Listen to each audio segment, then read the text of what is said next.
मगरीनंतर आता बिबट्या सदृश्य प्राण्याची दहशत. दत्तवाड दानवाड परिसरात नागरिकांमध्ये भीतीची छाया. दत्तवाड दानवाड मुख्य रस्त्यावर शनिवारी मध्यरात्री बिबट्या सदृश्य प्राणी फिरत असल्याची माहिती समोर आली असून परिसरातील नागरिकांमध्ये भीतीचं वातावरण निर्माण झालं आहे. दानवाड येथील ज्ञानेश्वर पारायण सोहळ्यातील कीर्तन कार्यक्रम आटोपल्यानंतर हेरवाड येथील बाबासाहेब कांबळे हे रात्री सुमारे 12 वाजेच्या सुमारास आपल्या गावी परत जात होते. दत्तवाड दानवाड मार्गावरील एका गारमेंट जवळ त्यांनी रस्त्याच्या कडेला बिबट्या सदृश्य प्राणी दिसल्याचं माध्यमांशी बोलताना सांगितलंय. अचानक समोर आलेल्या या वन्य प्राण्यामुळे काही क्षण ते अचंबित झाले. त्यांनी तातडीनं ही माहिती स्थानिक मित्र तसेच ग्रामस्थांना दिली आहे. याच पार्श्वभूमीवर शनिवारी रात्रीपासून सोशल मीडियावर सतर्कतेचे विविध संदेश फिरत असून शेतकरी व ग्रामीण नागरिकांनी विशेष काळजी घ्यावी, रात्री एकटे फिरणे टाळावे, जनावरे सुरक्षित बांधून ठेवावीत असं आवाहन करण्यात येत आहे.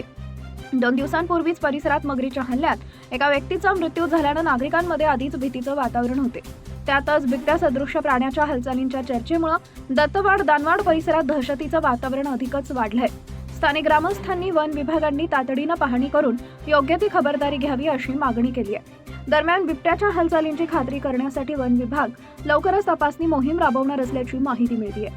नागरिकांनी अफवांवर विश्वास न ठेवता सावधगिरी बाळगण्याचं आवाहन करण्यात आलं आहे. माझं नाव बाबासाहेब कांबळे, हेरवाड.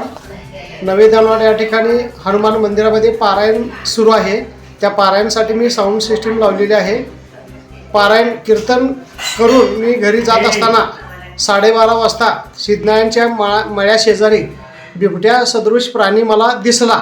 मी काही क्षण दचकलो, पण तिथे 10-12 कुत्री त्याला भुंकत होती. त्यामुळं त्या प्राण्याचं लक्ष त्या कुत्र्यांच्याकडे गेल्यामुळं माझ्याकडे जास्त लक्ष न दिल्यामुळं मी सुदैवाने वाचलो पांडुरंगाच्या आशीर्वादाने. तरी सर्व शेतकऱ्यांनी व नागरिकांनी सतर्कतेने व सावधगिरीने वावर करावा.